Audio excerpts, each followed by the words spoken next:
All right, welcome to The Explainer. Today we're diving into a really powerful tribute to a coach and leader named Byron Van Arsdale.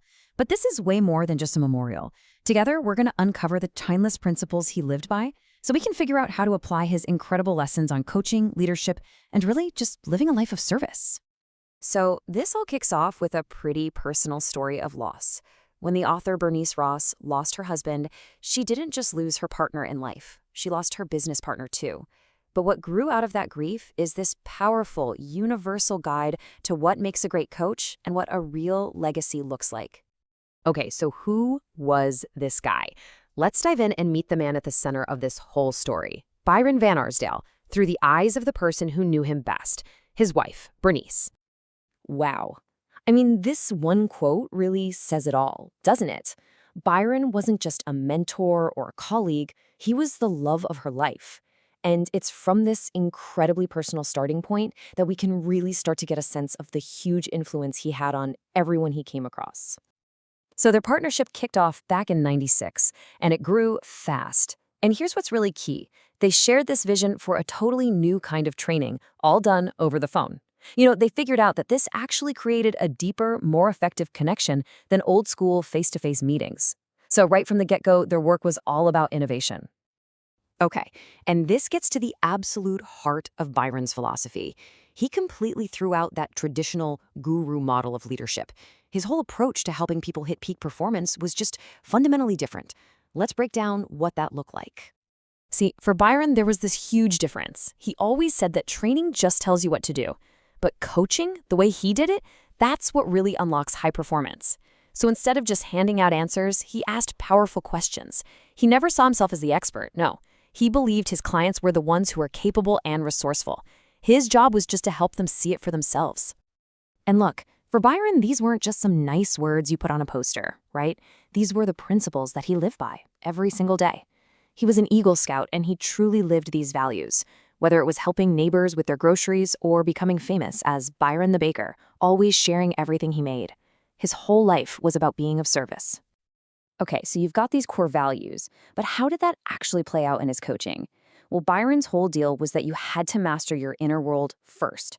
For him, the real challenge was never about the business plan or the strategy. It was about winning the internal game. I mean, he put it so simply. Coaching is about the 6 inches between your ears. He taught that all real, lasting high performance comes from mastering your own mindset.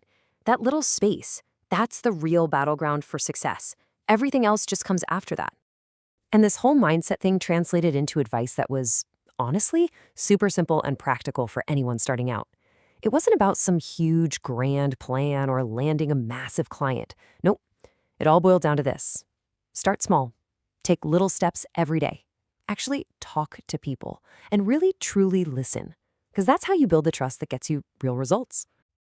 And this whole mindset-first approach led to one of his most powerful tools, a method he used for just shattering the mental blocks that keep so many of us stuck.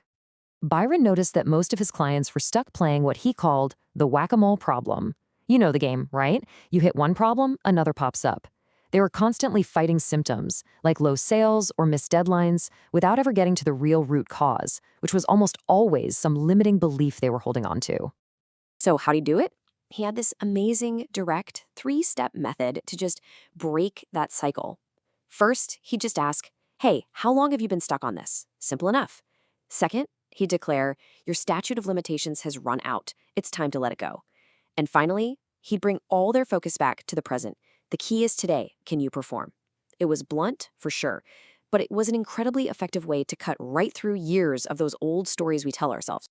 So Byron's work wasn't just about one-on-one wins. No way. It created this ripple effect, this echo of impact that literally went all over the world.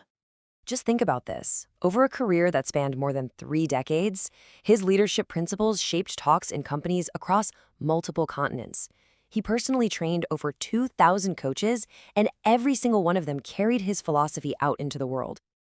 And that term, the Byron effect, it actually has a cool origin story. It was coined by Yutaka Saito, who was the very first business coach in Japan over at Fujitsu. Saito mentored with Byron and then went on to build his own company of 50 coaches, serving huge corporations like Honda. He was the one who named this incredible ripple of positive influence the Byron effect. And that right there, that just perfectly captures the whole point of Byron's life's work, doesn't it? Real influence isn't about transactions. It's not the deal you close or the project you ship. It's the lasting positive change you spark in other people's lives. And so, Byron's legacy leaves us with this final massive question. It's pushing us to look past our to-do lists and really think about the impact we're leaving behind. It's asking you, straight up, what echo will your life create?